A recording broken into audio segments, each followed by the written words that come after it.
de Tupac ou de Willie Lynch, qui a fait le plus de mal à la communauté afro? Autrement dit, du gangsta rap ou de l'esclavage, qui a fait le plus de mal à la communauté afro? Oui, c'est une question fondamentale qu'il est impératif de se poser pour quiconque souhaite poser un regard lucide et constructif sur le sort de la communauté afro. Qu'est-ce que l'esclavage? Si ce n'est l'emprisonnement de l'esprit. Ce n'est pas qu'une affaire d'enchaînement du corps, non, non. C'est une affaire d'esprit. Il n'y a pas d'esclave sans mentalité d'esclave. La mentalité fondée sur la peur, sur la terreur, telle que l'a préconisé Willie Lynch à travers sa lettre. Qu'est-ce que le gangsta rap?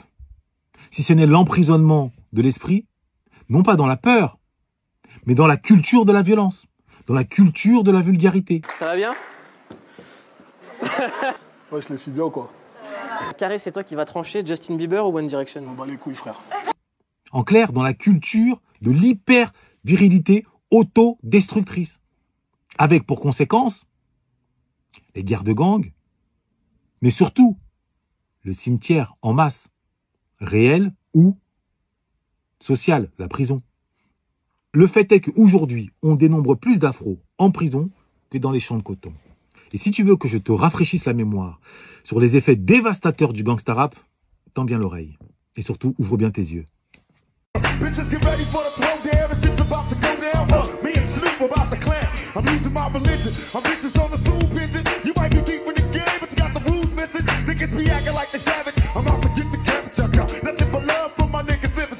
Voilà. J'espère que tu as bien lu les propos de Tupac. On est très loin de la poésie d'Aimé Césaire. On est très loin de la plume de Langston Hughes. Penses-tu vraiment que le jeune qui passe du temps à écouter du gangsta rap, c'est le même jeune qui va poursuivre des études supérieures? Que le jeune qui écoute du gangsta rap, c'est le même jeune qui va accepter d'obtempérer face à un contrôle de police? Que le jeune qui écoute du gangsta rap, c'est le même jeune qui va accepter de porter un vêtement élégant et non pas un pull à capuche et un jean baissé? Penses-tu réellement que le gangsta rap n'a pas d'influence sur le comportement des jeunes? Qu'il s'agit simplement d'une musique d'ambiance? Si tu connais les effets de la musique sur l'inconscient, tu as la réponse. Alors, je ne me fais pas d'illusions, je sais bien que mes propos vont se heurter au déni. Et pour cause, l'amour rend aveugle et sourd. Quand on aime passionnément quelque chose, on ne veut pas entendre parler de ses effets pervers. Un crackman, il est prêt à te tuer si tu lui prends sa dose, même si c'est pour son bien. Autrement dit, l'être humain a souvent tendance à préférer ce qui lui fait du bien que ce qui est bien pour lui. Et c'est tout le problème, et c'est tout le combat que nous avons à mener.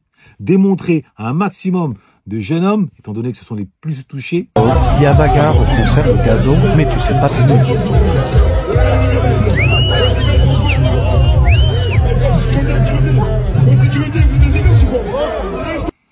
Que ce qui leur fait du bien, le gangsta rap notamment, ce n'est pas ce qui est bien pour eux, pour leur avenir, pour leur développement. Bien au contraire, c'est ce qui les condamne, ni plus ni moins, à la marginalité, à la prison, au mieux, au cimetière, au pire. En clair, il n'y a pas plus aliénant que le gangsta rap. C'est la plus grande prison mentale de tous les temps. Et en parlant d'aliénation, demain, à l'occasion du live, je reviendrai méticuleusement sur cette notion d'aliénation que j'engloberai dans cette notion phare d'identité. Avec à l'appui les travaux notamment de Cheikh Anta Diop. Mais pas que, ce n'est pas le seul à avoir frotté ses neurones autour de cette notion. Donc je t'attends demain soir. Et enfin, je me permets de te rappeler que nous sommes à J-12 du prochain décollage direction la planète Logos. Décollage qui aura lieu le 6 août à 18 h. Et si tu as la chance d'y prendre part, tu vas pouvoir découvrir les règles d'or qui, quand tu en auras la possession, te permettront de prendre le pouvoir, de prendre possession de ton destin en prenant possession non seulement de tes émotions, la colère, la peur, mais également de ta raison, de ta capacité à convaincre, de ta capacité à te faire respecter, de ta capacité à être persuasif. Autant de compétences qui sont déterminées par ta maîtrise du logos et des règles qui le structurent, sans la possession desquelles tu ne pourras jamais être en pleine possession de tes moyens. De ta maîtrise du logos dépend ton développement, aussi bien sur le plan personnel que professionnel. Tiens-le-toi pour dit. Et celles et ceux qui ont assisté peuvent en témoigner. Il y a un avant et un après la masterclass. Je n'ai qu'une parole. Noblesse oblige.